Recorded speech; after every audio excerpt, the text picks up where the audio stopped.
Je, umepoteza akaunti ya Facebook ama una akaunti ya Facebook ambayo umesahau? Ni namna gani unaweza ukaifanyia backup na kuweza kuitumia upya, ambayo haukumbuki ulisajili kwa namba ama ulitumia email. Lakini leo twende tukaanze na yule ambaye alitumia email kwa kumbukumbu, labda kwamba ushawahi kufanya hiyo email yako iwe ndio akaunti ya Facebook ama namba. Sasa hebu tuone namna gani ambavyo unaweza ukatafuta akaunti hiyo. Kwanza ukishaingia kwenye Facebook unakuwa na dashboard kama ifuatavyo. Una sehemu ya sim namba ama email na chini password. So wewe cha kufanya utajaribu kutype hiyo namba unayohofia kwamba huenda ndio ikawa husika hapa uliunganishia, ili uweze kuitafutia akaunti yake. Okay. Hapa tutaandika namba ya simu.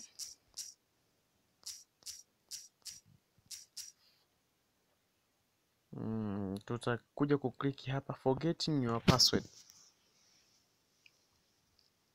Ukikliki kwamba tumesahau password hapa chini, itaweza kuunganisha na kutafuta akaunti. Tukiangalia akaunti iliyokuja hapa ni hii ninayoitumia kwa sasa, lakini akaunti hii siitaki.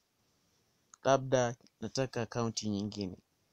Nitakuja hapa chini nitaandika not my account. Sio akaunti yangu. Hapa utaniambia niandike namba ya simu tena au email. Sasa nikiandika email au namba ya simu itanipeleka kwenye akaunti ile ile. Ila nitakachokifanya hapa nitatakiwa niandike jina la akaunti ninalolitumia. Kwa mfano, jina ni hili.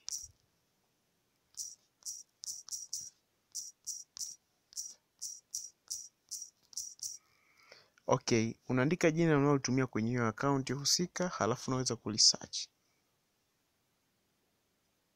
Kama hapa tunaona akaunti hizi tayari zimeshakuja mbili. Akaunti kwa tunaitafuta ni hii hapa. So tunataka tuendelee na hii akaunti tuweze kuirenew.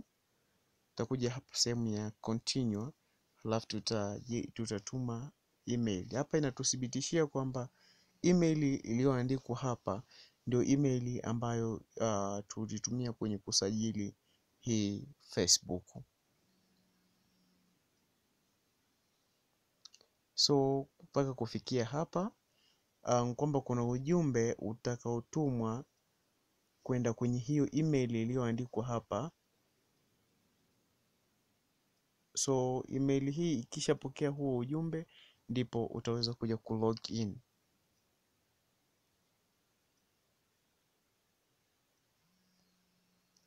Okay, twende tukaone hiyo akaunti.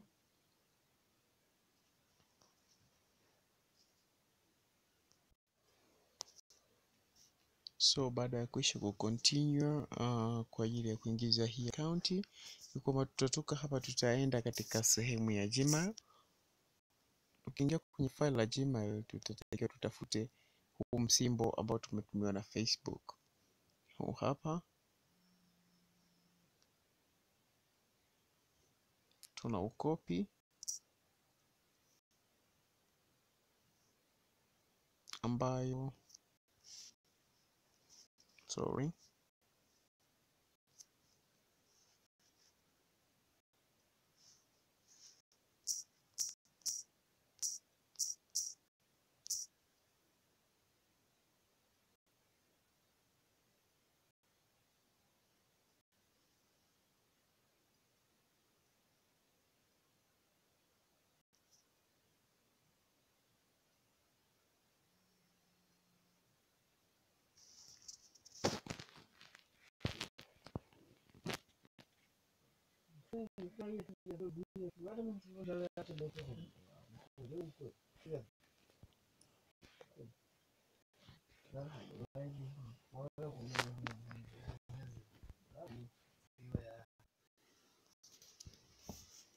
msimbo ni 380104 380104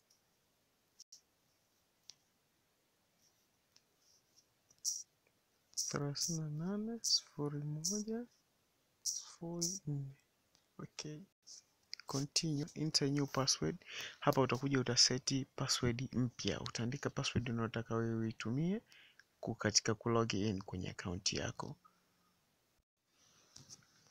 Mpaka hapo ukishaingiza password mpya ndio utakuwa umefanya activation kamili ya account kuweza kuirudisha na kuitumia upya akaunti hiyo. Naitwa swahili. Hii ni JIRIWASONLINE TV, akaunti ambayo ilikuwa imepotea. Tumeifanya backup na kurestore password na kurudisha upya kwa mara nyingine. Asante.